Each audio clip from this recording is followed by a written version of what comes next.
అనేక మంది స్థానిక నాయకులు వీరన్న గారి ఆధ్వర్యంలో, కిషన్ నాయక్ గారి ఆధ్వర్యంలో, మా తమ్ముడు పవన్ గారు మాధవ్ గారి ఆధ్వర్యంలో చేరడం జరిగింది. మరి జాగృతిలో నాయకుల కార్యకర్తలందరికీ కూడా ధన్యవాదాలు తెలియజేస్తున్నారు. మరి ముఖ్యమంత్రి రేవంత్ రెడ్డి గారు పదే పదే కేసీఆర్ గారు అసెంబ్లీకి రావాలని రంకెలేస్తున్నట్టుగా నిజంగా కూడా వాదన చేయాలనుకుంటే, మీకు నిజంగా కూడా చర్చ చేయాలనుకుంటే మీ పోలీస్ కమాండ్ కంట్రోల్ రూమ్ కి మేము మహిళలు అందరం కూడా వస్తాం. మీరు చర్చ పెట్టండి. ఎందుకు 2500 రూపాయలు నెలలకు మహిళలకు ఇస్తానని ఇవ్వడం లేదో, ఎందుకు తులం బంగారం ఇస్తలేదో, ఎందుకు 2000 నుంచి 4000 చేస్తాన్న పెన్షన్లు పెంచడం లేదో తప్పకుండా చర్చిద్దాం. అంతేగాని చీటికి మాటికి కేసీఆర్ గారి పేరు చెప్పి మీరేదో డైవర్షన్ పాలిటిక్స్ చేయాలని చూస్తే తెలంగాణ ప్రజలేం అమాయకులు కాదు.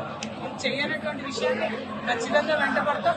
మీరు చేసినామని చెప్తున్న విషయాల్లో ఉన్నటువంటి మోసాన్ని కూడా ఎండగడతామని చెప్పి ముఖ్యమంత్రి గారిని డిమాండ్ చేస్తా ఉన్నారు. Thank you. జై తెలంగాణ.